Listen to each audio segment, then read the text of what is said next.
It's a beautiful fall day in California, so let's talk Streetfighter V4.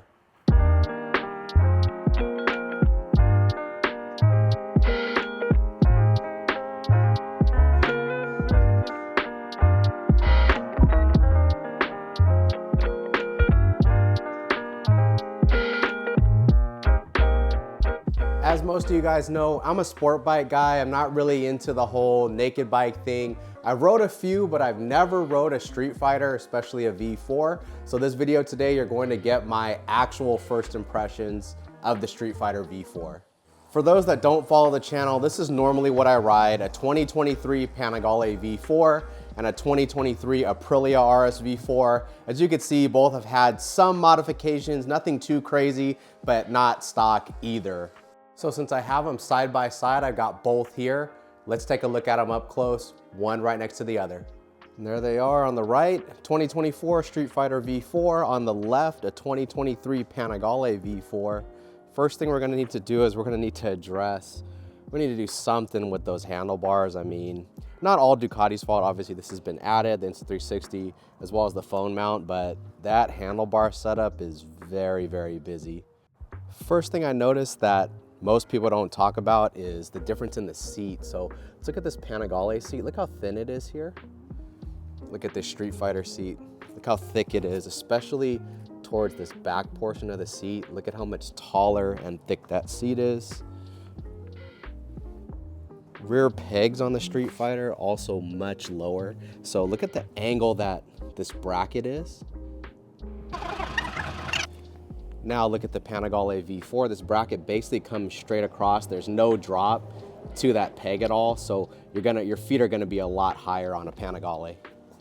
Now what I thought was really interesting are the controls are actually clocked a little bit different on the Panigales. They're a little bit more aggressive, a little bit more tilted forward.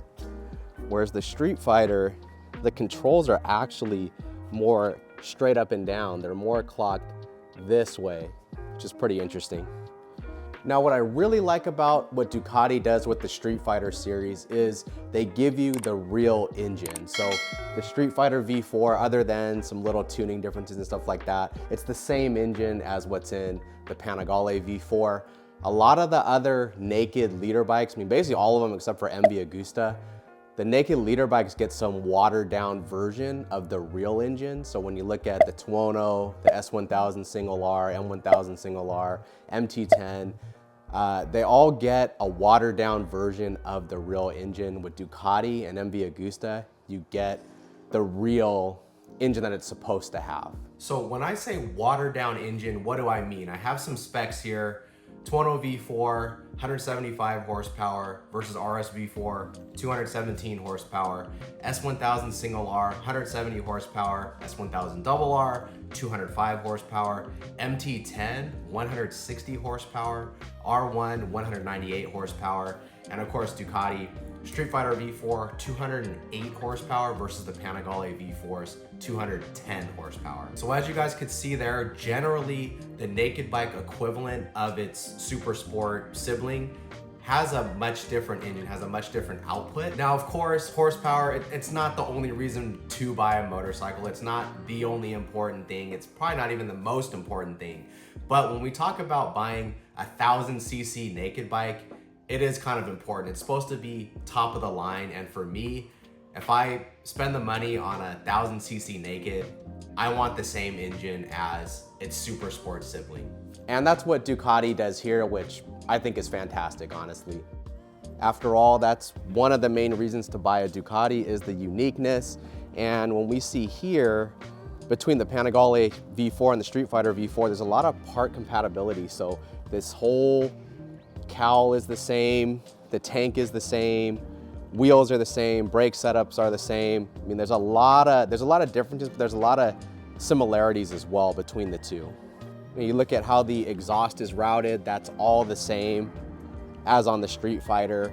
All this is the same as well. The hugger suspension setup is the same as well.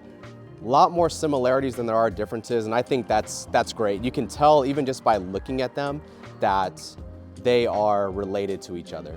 Even down to the aero, which is pretty cool. We know as far as on a mainstream motorcycle, the Panigale V4 was really the first bike to offer aero like this, the front winglets. Now everybody's doing it, but it's cool to see that it's carried over to the Streetfighter as well. So without further ado, let's go ahead and get some gear on and let's take the Streetfighter V4 for a ride.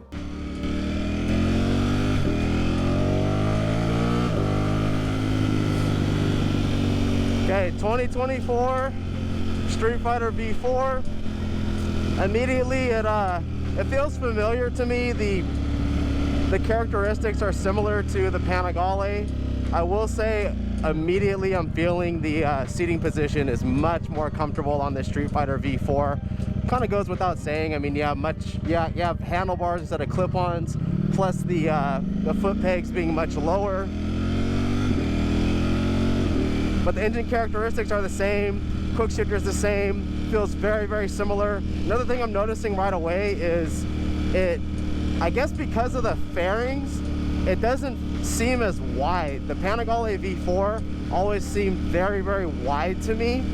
Always felt like a much more substantial motorcycle. I mean, I wouldn't say that it felt big or cumbersome or anything like that, but as soon as you get on it, at least for me, it just, I noticed the width right away. On this Streetfighter, I'm not noticing that at all. It's giving it that illusion that it's a smaller motorcycle, even though it's really not. I mean, it is basically a Panigale with no fairings, but I am noticing that right away. Feels very nimble like a Panigale V4. Earlier, I was in a parking lot. The low speed seemed much easier on the Streetfighter. Typically, bikes with handlebars instead of clip-ons are easier to maneuver in low speed situations, so I am noticing that for sure.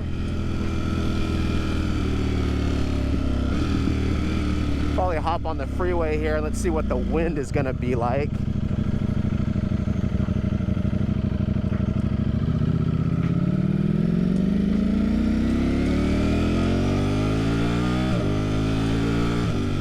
This bike has 108 miles on it, so we're not going to be pushing this bike. I mean, honestly, even if it had a lot more miles on it, it's not my motorcycle, so I'm not going to beat on it or anything like that. But pretty easy to ride at this speed, at least.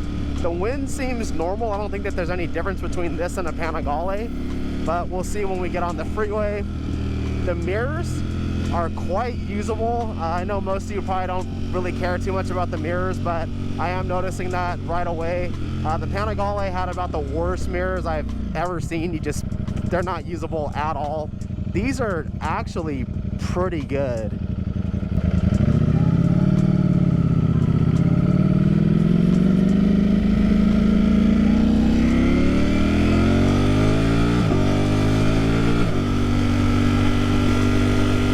Okay, so now I'm starting to feel the wind. Seems like at about 55 miles an hour, I'm starting to feel a difference in the wind. The Panigale is very nice at speed. You don't get a lot of wind at all. It's really pleasant to ride, but right here, right around 55, I'm starting to notice there's quite a bit more wind on this Streetfighter.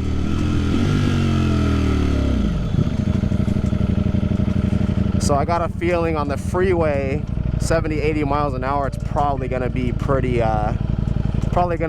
windy.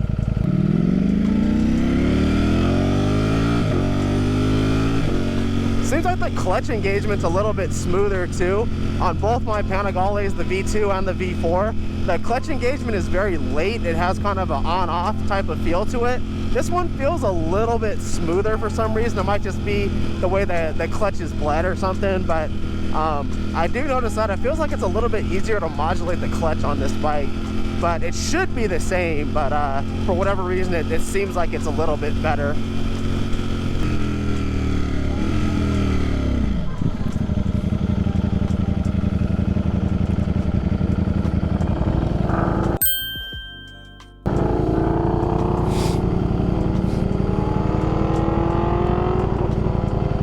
There goes Andrew on his V2. That bike sounds so good.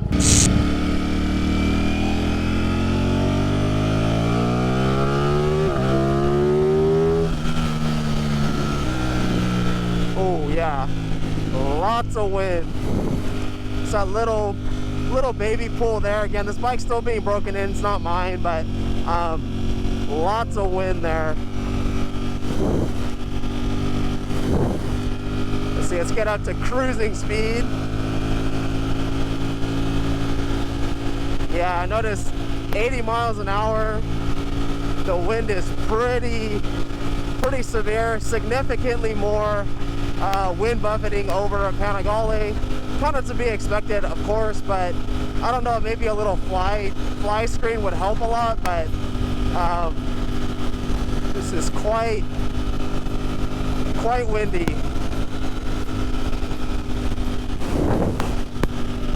But other than that, feels like a Panigale. Very smooth on the freeway, handling's good.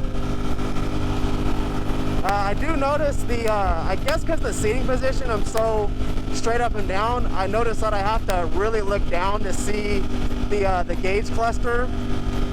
On the Panigale, I guess since I'm already leaned over, I don't notice that as much, but this one here, it seems like the cluster is a lot further out of my field of view. Alright, let's get moving here. Lots of power, what you'd expect from an 1103 Ducati V4. Plenty of torque. You just leave it in 6th gear, lug the motor, and get moving very easily.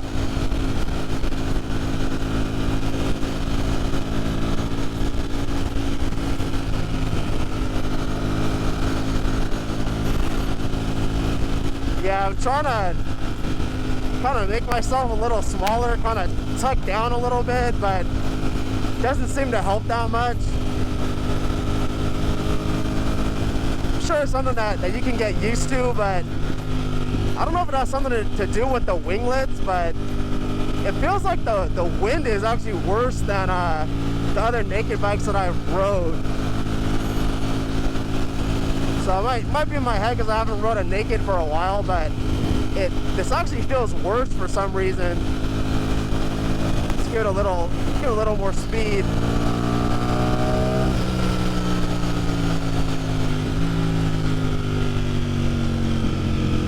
Yeah, right when you get under about 60 to 55 miles an hour, the wind is much better. It's not really noticeable at those right around that speed, but above that, the wind is pretty severe.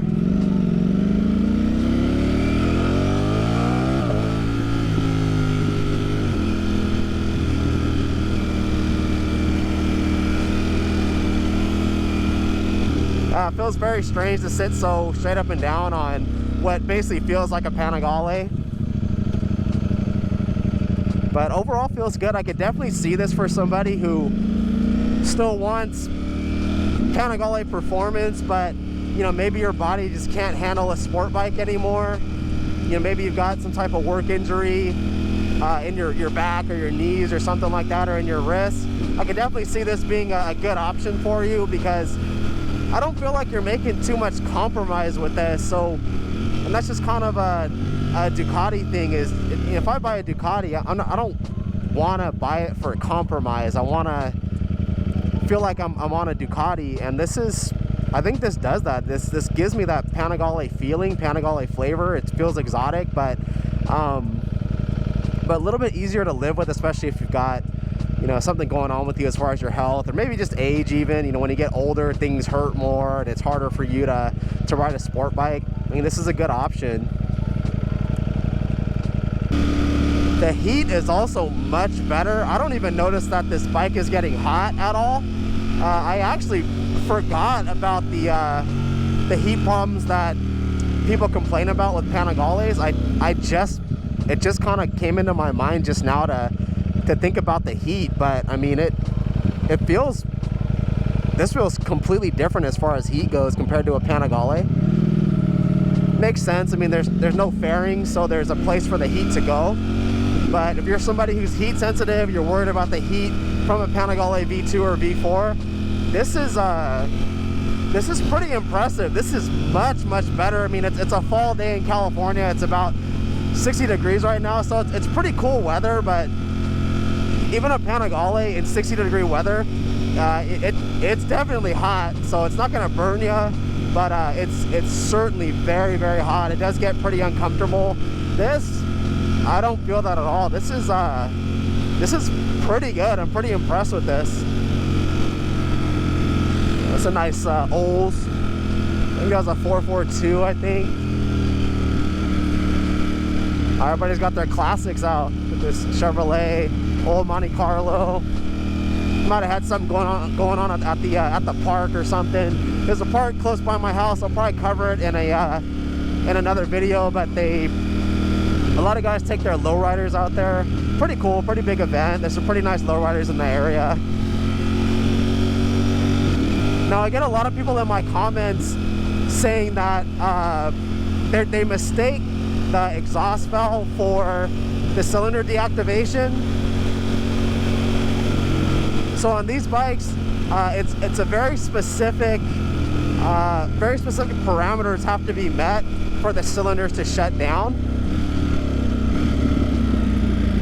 Most of the time, that increase in volume, it's actually the exhaust valve. It's not the cylinder deactivation, like most people think.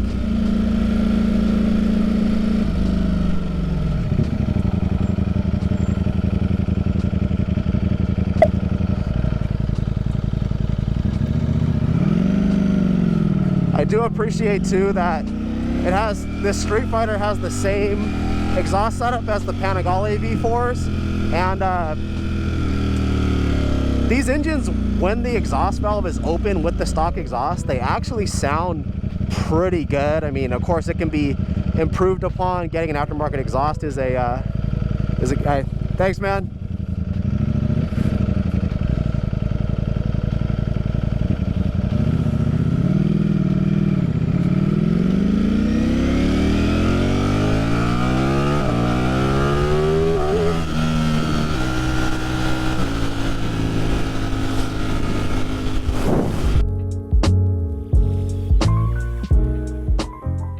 And we're back. So that's the Streetfighter V4. I'll be honest with you guys, I actually like the Streetfighter a lot more than I thought I was gonna like it. Normally, I don't really like naked bikes too much. That upright seating position just seems really awkward to me. Oddly enough, it actually feels more uncomfortable for me to sit so upright as opposed to a super sport seating position, which is more committed, more leaned over the tank. I think that more relaxed seating position combined with how much narrower the Streetfighter V4 is, that's something that I never really thought about before. Because there's no fairings like on a Panigale, the bike seems much narrower than it really is. Like if we look at my Panigale V4, look at how much wider just the body is compared to the Streetfighter because it has fairings. And the heat is much better as well. I had heard the Streetfighters are a lot better on heat as opposed to the Panigales, but I didn't expect it to be that much different. I mean, it's night and day. I didn't even think about the heat on this bike until I had been riding for like 20, 25 minutes or so. Modifications for the Streetfighter V4 are starting to come in, so gonna be starting small at first, tail tidy, integrated tail light, clean up those handlebars there. So kind of some simple things first, but hopefully we'll get into exhaust, flash, do some other things. Maybe I'll make everybody mad and put drag bars on it or clip-ons or something just to make everybody upset with me, but we'll see what happens. Excited to do that. Excited to put some more miles on the Streetfighter V4. A lot of times after some time has passed, your opinions and your feelings kind of change about a motorcycle. So I'm excited to see what time brings for the Streetfighter V4. If you guys stayed all the way to the end, thank you so much. If you can, please like and subscribe. A lot more coming down the pipeline. Appreciate all the support from everybody. Until next time, guys, see you on the next one.